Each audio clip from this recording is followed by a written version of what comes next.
হাতৰ তলুৱাত শেষ টোকা লিখি কিয় চৰম সিদ্ধান্ত ল'লে যুৱতী চিকিৎসকে। মহাৰাষ্ট্ৰৰ সাতাৰাত যুৱতীৰ চিকিৎসকৰ মৃত্যুৰ ঘটনাই জোকাৰিছে দেশ। আৰক্ষী বিষয়াৰ বিৰুদ্ধে অপকৰ্মৰ ভয়ংকৰ অভিযোগ।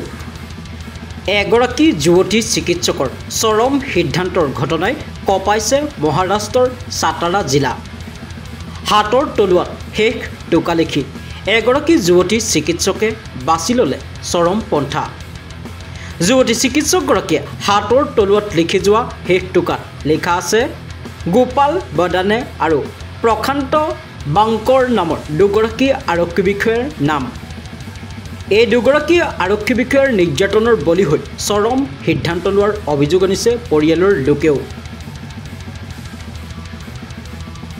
শেষ টোকাত গোপাল বদানেৰ বিৰুদ্ধে চিকিৎসকগৰাকীয়ে উত্থাপন কৰিছে কেইবাবাৰো ধৰ্ষণ কৰাৰ অভিযোগ। আনহাতে প্ৰশান্ত বাংকৰ নামৰ আৰক্ষী বিষয়াগৰাকীয়ে কেইবামাহো ধৰি মানসিক নিৰ্যাতন চলাই অহাৰো চাঞ্চল্যকৰ অভিযোগ উত্থাপন কৰে।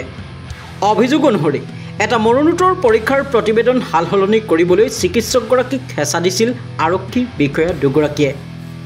আৰক্ষী বিষয়া দুগৰাকীয়ে দিয়া মানসিক চাপ তথা হাৰাশাস্তিৰ কথা পৰিয়ালক জনাইছিল চিকিৎসকগৰাকীয়ে। আৰক্ষী বিষয়া দুগৰাকীৰ বিৰুদ্ধে চিকিৎসকগৰাকীয়ে পূৰ্বে গোচৰ ৰুজু কৰিছিল যদিও আৰক্ষীয়ে কোনো ব্যৱস্থা গ্ৰহণ নকৰিলে। অৱশেষত চৰম মানসিক হাৰাশাস্তিত ভুগি চিকিৎসকগৰাকীয়ে চৰম পথ বাছি লোৱাৰ আশংকা কৰা হৈছে। সাতাৰাৰ ফলটন উপজিলা হস্পিটেলত কৰ্মৰত আছিল যুৱতী চিকিৎসকগৰাকী। এখন হোটেলৰ এটা বন্ধ কোঠাত নিশা 10:30 উদ্ধাৰ হৈছিল চিকিৎসকগৰাকীৰ মৃতদেহ। ভাতৃয়ে অনা অভিযোগ অনুসৰি দুদিন পূৰ্বে স্থানীয় সাংসদেও চিকিৎসকগৰাকীক মাতি পঠিয়াইছিল। সেয়ে ঘটনাটোৰ সৈতে ৰাজনীতিও জড়িত থকাৰ সন্দেহ কৰা হৈছে। ঘটনা পোহৰলৈ অহাৰ পাছতে এতিয়া সাতাৰাত উত্তেজনাৰ সৃষ্টি হৈছে।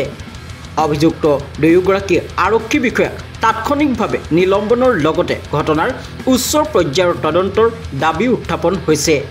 একে সময়তে সাতাৰা আৰক্ষীয়ে এটা গোচৰ ৰুজু কৰি চিকিৎসকগৰাকীৰ মৰণোত্তৰ পৰীক্ষা সম্পন্ন কৰিছে।